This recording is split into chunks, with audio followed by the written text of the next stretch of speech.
All right, students, this is 2.8 factor completely, and example 1, we're going to focus our attention on factor by grouping. So please go ahead and pause this video and make sure you leave enough space out of each problem. I'm going to go ahead and get started. Factor by grouping means that you have 3 or more terms. In this case, we actually have 4 terms. A couple of things you can do is you can actually group the first 2 terms and these terms here. And one way that I show students how to factor by grouping and what to factor out is you can actually look at and see what they have in common and then factor out from both. Another way to do it, which I always like to look on YouTube or online to see any other ways that they teach it, and I thought this is pretty cool. You actually are taking the coefficients of the first 2 terms. So you're going to take the second coefficient, which is 3, divided by the first, which is 1, and you get a 3. If you can pull out a 3 here, then we know that we can actually factor by grouping, and we can group up x plus 3. They'll both have that in common. And as you can see, if we take the 15 divided by 5, that also gives us 3. So we know automatically that we can pull out an x plus 3. From both, from here we can pull out x plus 3, and from here. Now the next step is, well, what is the number on the outside?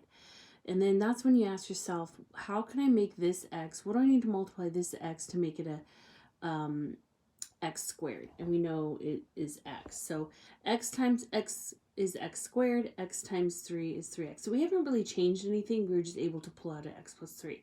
And then you take this x and you take a look and you ask yourself, what do I need to multiply this x to make it a 5x? And it's actually 5. So let's check our work.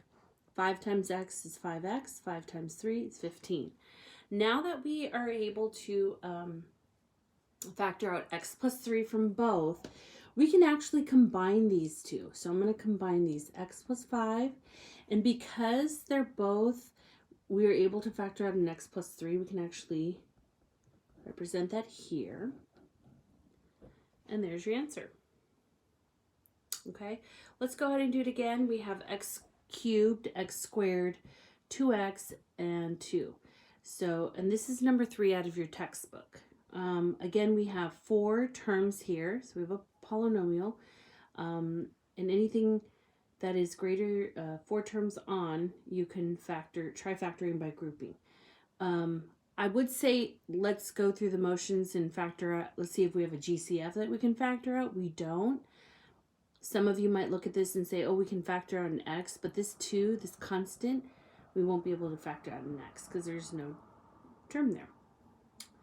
Sorry, there's no variable there. Okay, so factor by grouping.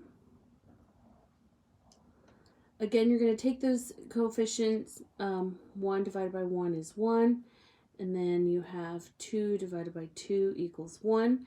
So we know we can actually take out an x plus 1. So I'm going to write it out. I'm missing a number here, which I'm going to find out in just a moment.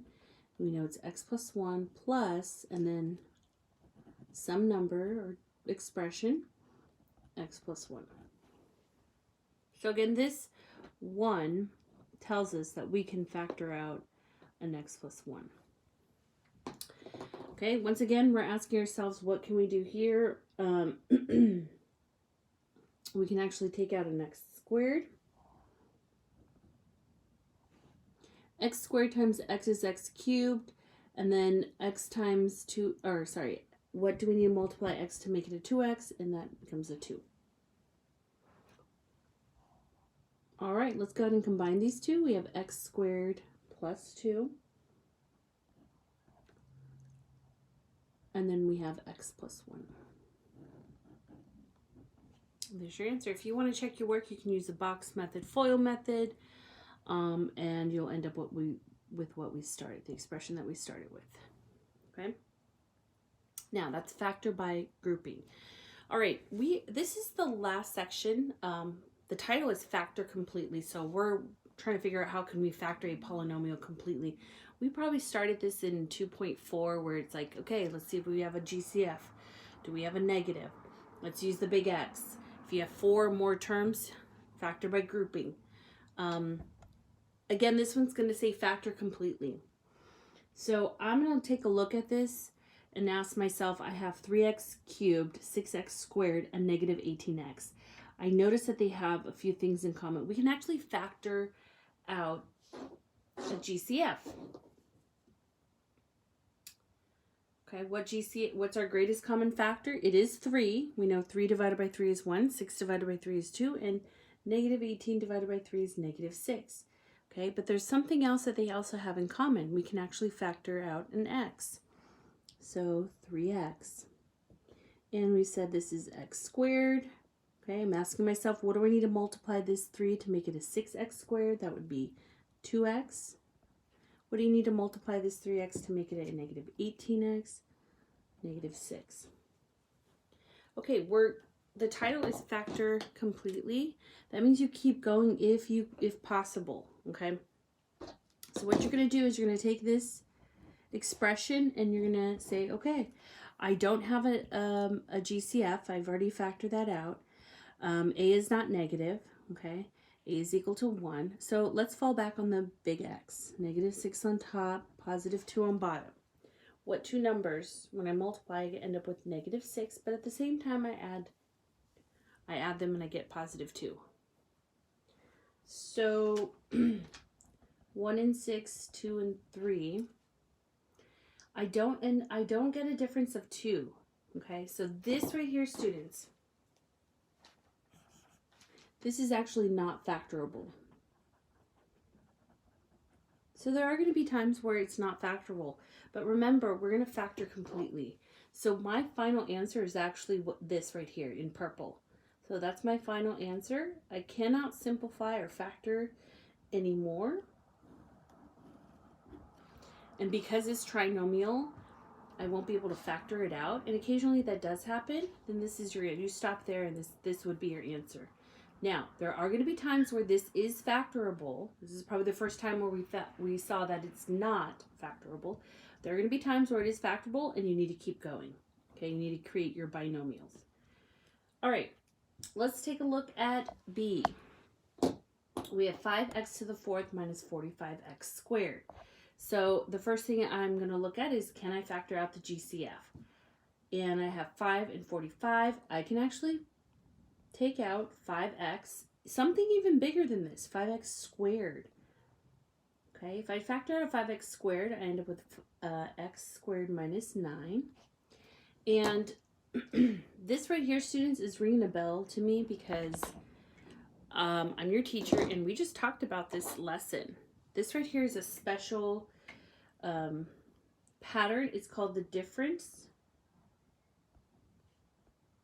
of two squares. And we can actually say x squared minus 9 can be factored out as x plus 3 and x minus 3. Okay? If you were not able to see that, if you were not able to say, hey, you know what, I can take the square root of x squared and I can take the square root of 9, which is 3. There's a difference here. There's a negative here, so I know it's going to be plus 3 and minus 3. We just finished 2.7. If you don't see that and recognize that, can you fall back on the big X? Absolutely. If you fall back on the big X, whoops, I don't know why I did that. Negative 9 is going to go on top. Your B value is 0. You don't have a B value. Your middle term is gone. So just keep that in mind, and that's where we get our positive 3 and negative 3. Okay? So I know that this is a pattern, difference of two squares. So we have 5x squared, x plus 3.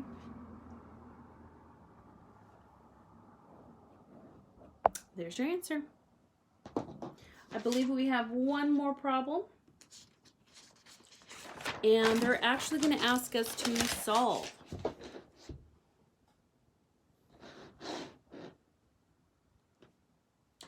Okay? Solve. So when it asks you to solve, we know that there is an equal sign and it's supposed to be set equal to 0.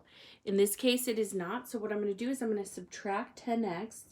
Subtract 10x. I'm not subtracting from here because I don't have any I don't have a like term, so I want people to combine like terms, but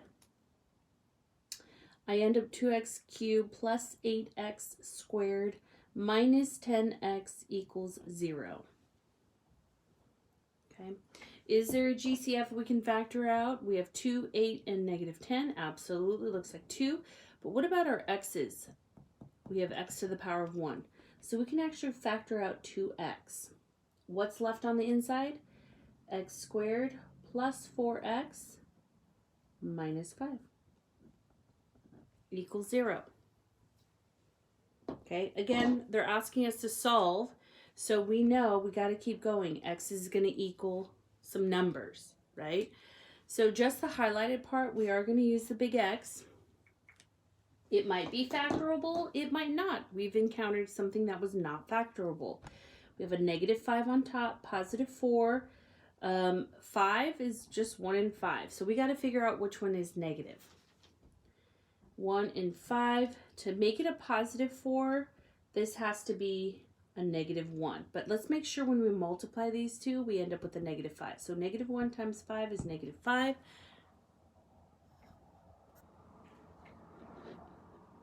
And then negative 1 plus 5 is positive 4. Okay. So 2x, we have x minus 1, x plus 5 is equal to 0. And remember, we're solving, so we're going to set each to 0.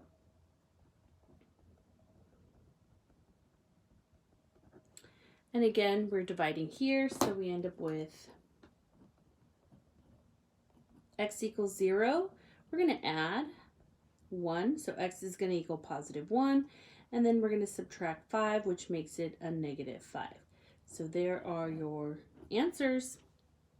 Another thing I want to keep, I wanted to bring to your attention is anytime your largest exponent is how many answers you're going to have. So our largest exponent is 3. So we should have 3 answers, okay? Our largest exponent, if we were to solve these, we would have 3 answers here. We would have, this would probably be imaginary numbers. We would have 2 answers here. Again, well, actually, I'm sorry, 4. Okay, we'll have some imaginary numbers here and here, or sorry, here. And this would equal 3 and negative 3. Okay, so that is it for 2.8.